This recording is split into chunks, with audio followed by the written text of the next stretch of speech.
Hey guys, welcome to my channel. My name is Zogi and I'm a Gemini, which is why this channel is called Zogi the Gemini. So from the title you can see that I have decided to start something new on my channel, which is called The Voices of Nigeria.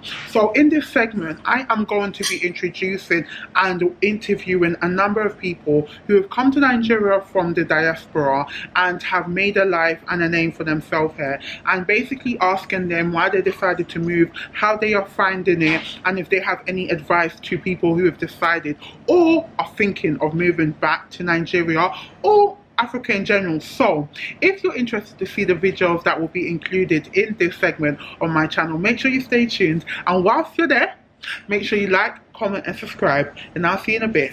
So as I mentioned, I have started this segment on my channel called The Voice of Africa, and today I have my very first interview with a lovely fellow Nigerian YouTuber called Ivoma. Today we are going to be speaking more about why she decided to move to Lagos and just find out how her experience has been. So before going forth, do you want to introduce yourself and your channel, and yourself and your channel? Okay. Hello everyone, my name is Ivoma. I was actually going to go into my my channel greeting, but I moved back to Nigeria from the United States December 2019, and I've just been like recording my journey and my move back journey and other people's journey. So that's why I reached out to Zogi, because I loved her story. I watched it online. I thought she was so funny. So thank you. Yeah. So my channel is actually It's Ivoma. So I will link her channel down below, and we also have just filmed a video together. So I'm going to link her channel down below. I'm also going to include a link to that video. So make sure you guys check it out. So without further ado, let's get into this interview. So I have many questions for you, but we are on a time schedule, yeah? Because I know you're a busy person. You can ask as many questions as you want. But at the same time, trying to make it concise, okay, right? It's fair. So I think the first question I have is, what made you move? Well, you know, since I was a kid, I've come back to Nigeria and I loved it, right? So I'm Igbo, I'm from Abia State, and my parents, we would go straight to Abia State. We never Lagos didn't even exist for me until I was like 20 something, because that's when I discovered Lagos. So there was a flight directly from New York to Port, and then from Port we would drive to the village. Okay. Yeah. So I actually, and then when that flight got canceled, so we had to take from New York to Lagos, and then from Lagos we would drive to the village. Yeah. And so I remember the first time we landed in Lagos, I said, wait a minute. Wait, we have cities like this? What's going on? Like, what's going on? What's going on? I'm not used to this. We have cities like this in Nigeria? Bruh, what's going on? No, I don't think you guys even, the way me and my siblings are balanced, we're just like, hey, what is this? But I even loved Nigeria when I thought it was a giant village. So, but that's how you know you love Nigeria. That's how you know you're working hard, when you didn't even know that Lagos existed. I didn't know Lagos existed at all. So before I moved back, I only spent 3 days max in Lagos before I moved. Oh yeah, we don't do Lagos. We are in the east. We would go straight to the east.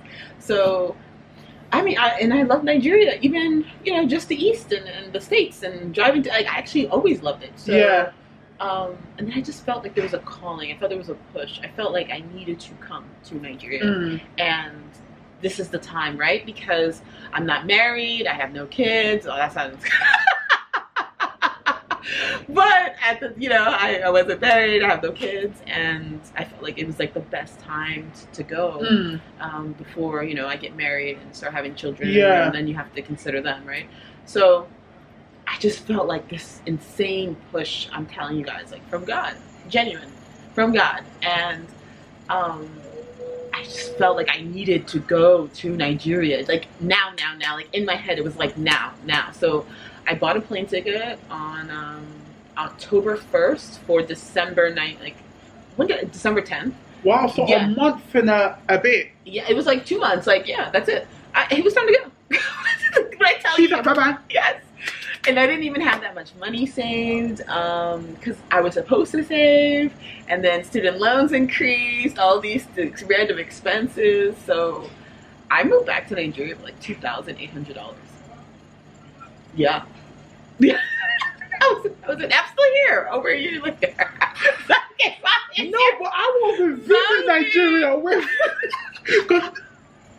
When I tell you I stepped out on blind faith, I respect that. I was like, I respect God. Heavy. Yeah, This is what you call when I gotta go. I gotta go. Like, no, it was like when I tell you, I don't even think people can understand how I felt. It was like it's time to go. Like God was in my head. Go, go, go. I told you before. It's time to go. Like when I tell you, I bought that plane ticket. I was like, it's time to go. People asked me, and I literally said, it's time to go. That's it. It's time to go. I don't have time. It's time to go. So you've been here for a year and how long? So I moved back December 2019. So 1 year and 3 months? Yeah, okay. 1 year. March. Yeah. Yeah. And how have you found it so far? How's your experience been living in Lagos so far? So the thing is, I actually live in, I call it the last village in Lagos. So I live in Ibeju-Lekki. So Ibeju-Lekki is like far. And I'm always driving in, to meet you. Right now we're in like phase 1, right? So my experience with I don't even know how I can sum it up. It's been life-changing. I feel like as a result of moving back, I've definitely become more confident. Okay. Oh my God, you have to be. Right. You have to be. The way Nigerians will come at you, you have to woman up. As in, You have to woman even up. those that were not firm before are going to be firm now. Nigeria will either break you or make you firm, and so we're strong, right? So if you stay here for a period of time, you just become strong. Like it is what it is. You have to just like do or die, right? Basically. So I feel like I'm much stronger. I feel like a lot more stable, just because like emotionally, just because I think genuinely the food here is fresher, it's better. That is true. It's more natural. Way more natural. So I don't think like the chemicals that I was getting before were like destabilizing. I know it's like a conspiracy theory, but no, 100% agree. I tell you, I think the food was making me insane. So I'm a lot more stable. I love my life, and that's the difference. That's I think the biggest difference is I actually love my life. And I don't even know why. Like sometimes I just sat 2.5 hours of traffic to get here. I don't know why. Like some of the things I'm like, why do I love this? Like what's going on? And I think it's just I love living now. I wasn't living before, and now I'm living. I love that. So before that, you was existing. I was existing. I would wake up, go to work, come back at night, go to sleep, then sleep for work. I don't do that anymore. Oh, this is kind of a hard question, but where do you prefer? Like, really weigh out the pros and cons, because I know a number of you guys that are watching this are based in the US. I have someone that's based in the US, yeah? So maybe, I feel like some of you feel like the water in London is a bit different, yeah? So we actually have someone that was born and raised in the US.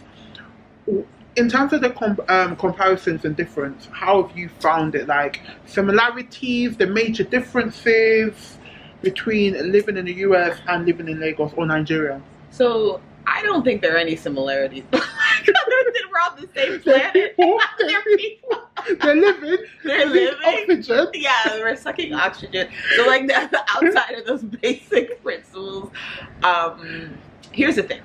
If I did a pro and con list for Nigeria versus US, the US will win on paper, in all honesty. That makes sense, yeah. It will be so, but I do not see me, so just in February, I spent 1 month, this was my first time going back to the US since I moved. Okay. So I went back to see my family, because I haven't seen them in over a year, right? Oh. Yeah, I haven't seen them since December 2019. Yeah, so I went February 6th, 2020.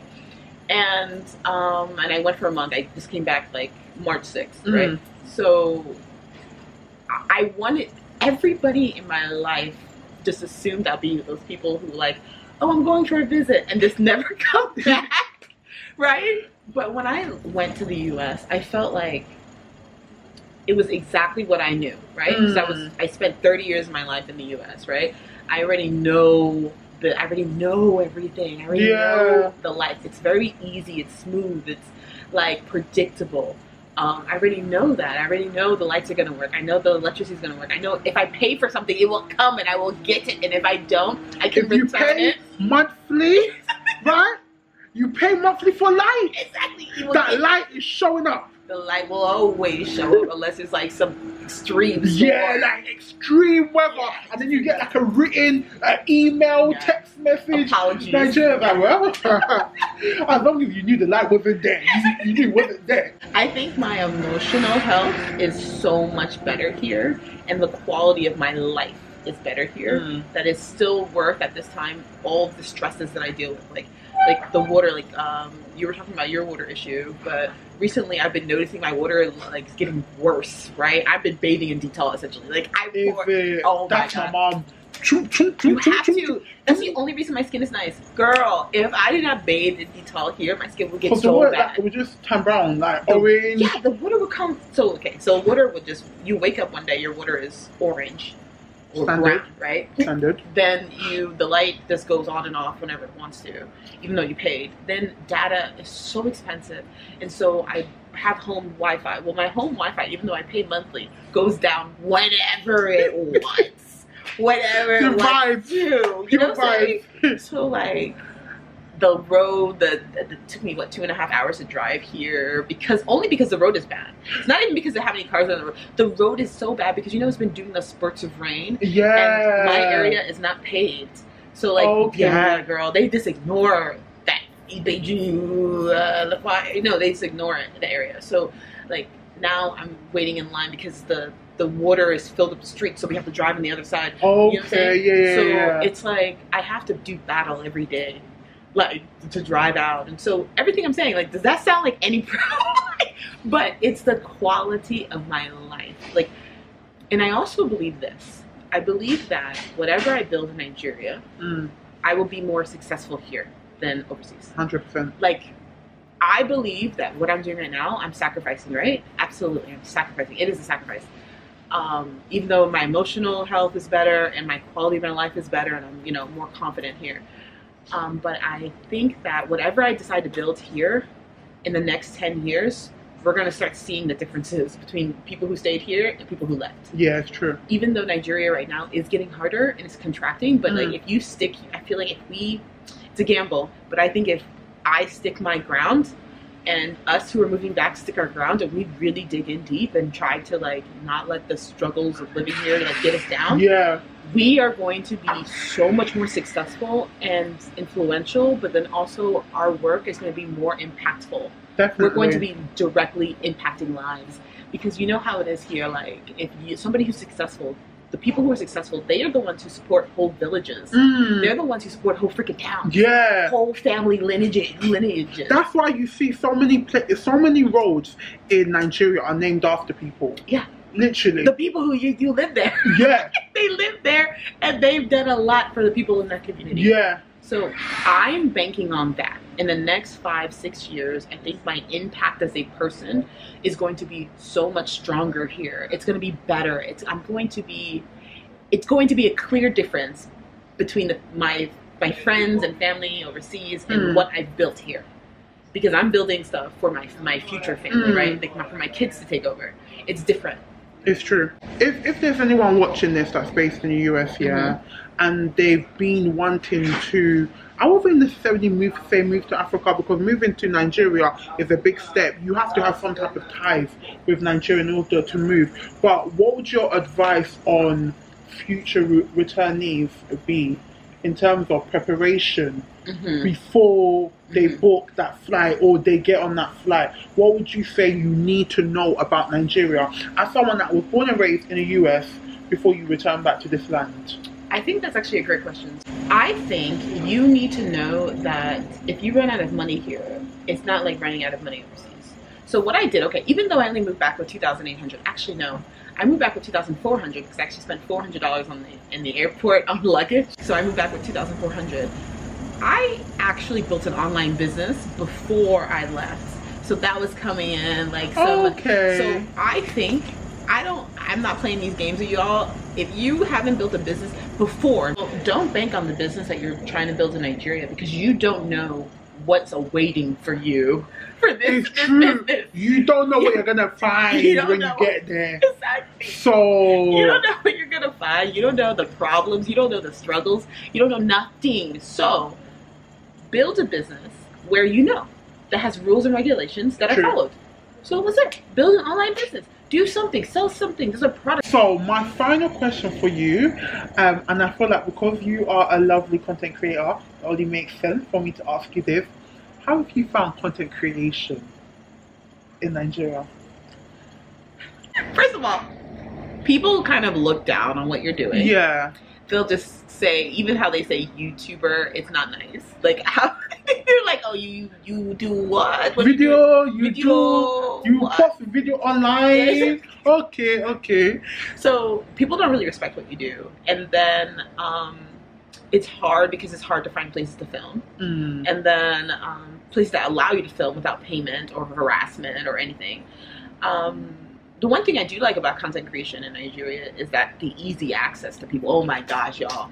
If you guys really want to take your vlogging seriously and meet like high level people, you absolutely can use your channel to do that. That is the one, I'm going to say that is a huge plus of content creation in Nigeria. True. How easy it is to just go on camera with a person that you've been reading about in like a newspaper or something. It is incredible. That's the amazing thing about content creation. But there's a lot of hard things to do here. Like I feel like even sometimes I want to vlog on the street like you do. Like you're so bold. I love the way you vlog. But sometimes I'm like, I don't want to be insulted. Like, you know, sometimes it's like, do I need to be insulted every single day?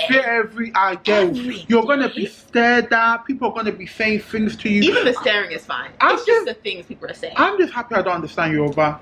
I don't understand Yoruba. Thank God. I'm in Lagos and I don't understand Yoruba. I don't even think. That's why I think I love your vlogs. I'm like, wow, Sophie's just getting out there. She don't care. People are insulting her behind. I can hear that people are insulting her behind in the videos. I can hear it. What was that video? People were calling you like, I could tell people are like insulting her and she's still like, one person be like, hey, Binky, come here, Binky. That was a video, yes. Literally, they'll be like, Binky. Behind that though, beyond Biggie, they were actually insulting you in Yoruba. Like, they were fully cussing out my life and looking directly at you. So you're trying to like avoid looking at them, but then you know they're cursing at you, and you know everyone around you now, because they're cursing at you, is looking at you now. People who didn't maybe notice you before. So then it's like, some more people have literally joined the whole looking at this girl. You're right. I don't like the looking. It depends how many. Yeah. To be honest, the whole crew can be looking at them. I just don't care. I feel like, would you agree that vlogging, not even just necessarily vlogging, but content creation in Lagos, you need confidence in like actually creating content, but you need confidence in yourself too. Because, you know, I'm walking down the road, you're insulting my size, like that, yeah. Literally, you're cussing everything about me. You're like, this bare leg, you're literally cussing everything. You're cussing my whole entire existence. They usually call me horrible. Like, it's bad. Yeah. But to me, it's like, Nigerians just like to insult people. It is what it is. I don't even mind. Sometimes you have to have confidence, though. Yeah. You're absolutely right. What you just said, like, about having confidence, absolutely. If you don't have confidence, you wouldn't even take out your cell phone like this, like, like a little bit, like, hey, literally, then you put it down. You put it down because the way people look at you and insult you, it's just, but it's like a sport, it's activity. Yeah. Like, I think it's just like, oh, okay, we're breaking up our day by insulting you.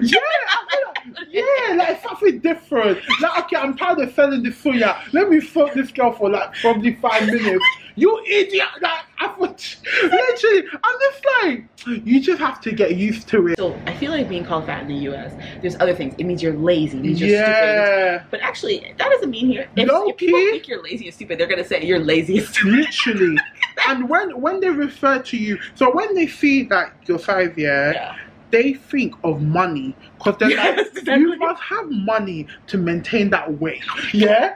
So, literally. But it's been lovely, so lovely speaking with you. And I'm so happy I've done this first episode of The Voice of Nigeria with you, because I feel like you've really really put Nigeria on the map, especially since you weren't born and raised, and you even said you felt like you had a calling here. So it's not even like, oh, you came and you kind of just stayed, but you literally booked your ticket like, no, that's where I need to be. Nigeria is where I need to be. And I'm hoping that this inspires other people. So thank you so much for everyone that's watched this. I hope that you've enjoyed it, and I will see you next time. Make sure you stay tuned. Make sure you check out Ivoma's channel. It's going to be linked down below, and make sure you check out that video. So I'll see you guys later. Do you want to say bye to the people? Oh, okay. Well, bye. Thank you so much for watching this chat with me, and definitely pay attention to Zogi's channel. She's about to blow up. In Jesus' name, we pray. Alright, I'll see you guys later. Bye.